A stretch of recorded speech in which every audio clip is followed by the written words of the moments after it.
The Dullards by Sara Pennypacker. Meet the Dullards.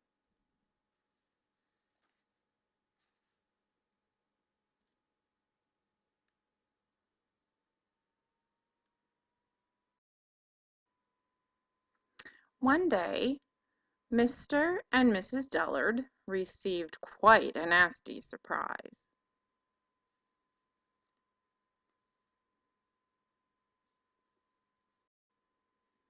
The Dullards collected the books and handed their children some nice blank paper to read instead.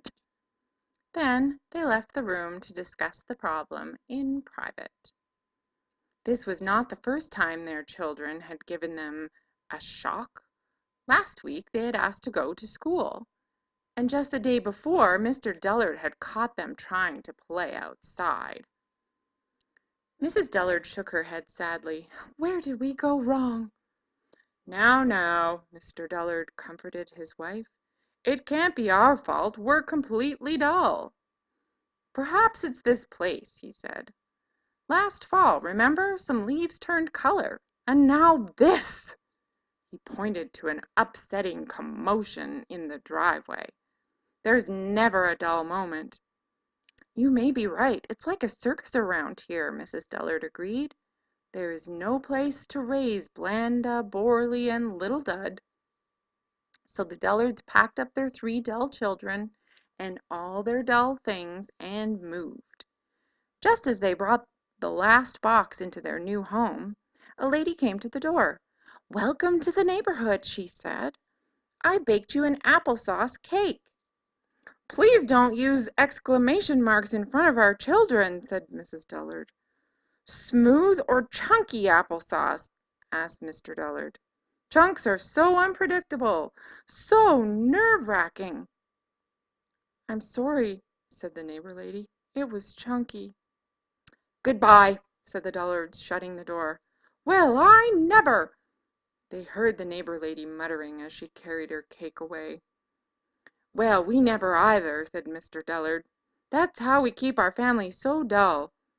"You children need to calm down after all that excitement," said Mrs. Dullard. "Go watch the television." Mr. and Mrs. Dullard finished unpacking all their dull things. "Ah, this place feels more boring already," said Mr. Dullard.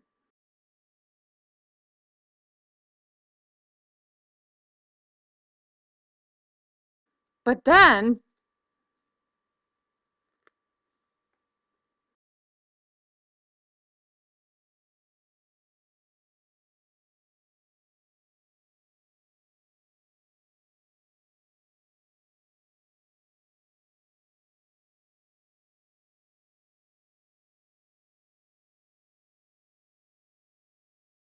on the way to the paint store, the Dullards spotted an ice cream stand.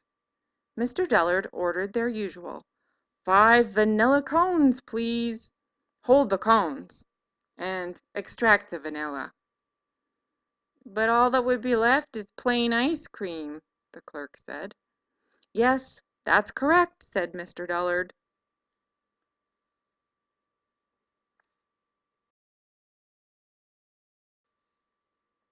At the paint store, Mr. Dullard suggested a medium gray.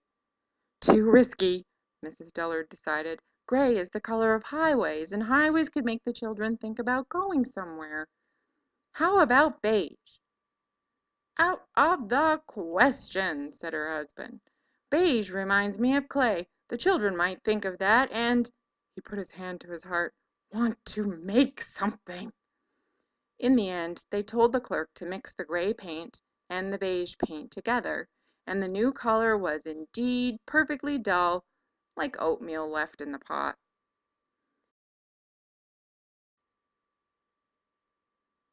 After they finished painting the room, Mr. and Mrs. Dullard tried not to look at the walls, but it was no use. They were completely mesmerized. All day long the Dullards watched the paint dry.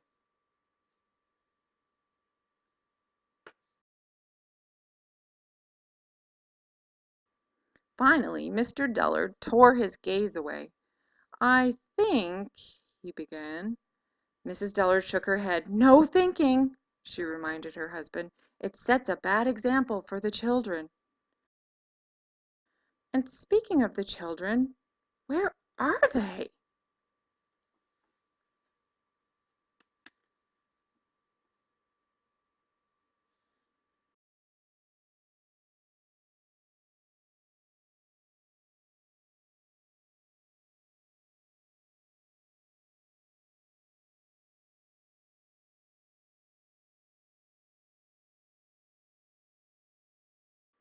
"I can't imagine what came over them," Mr. Dullard said as he herded the children safely back inside. "Perhaps it's this new home. It's terribly exciting." "You may be right. It's like a circus around here," Mrs. Dullard agreed. "This is no place to raise Blanda, Borley, and little Dud." So the Dullards packed up their 3 dull children and all their dull things and moved back.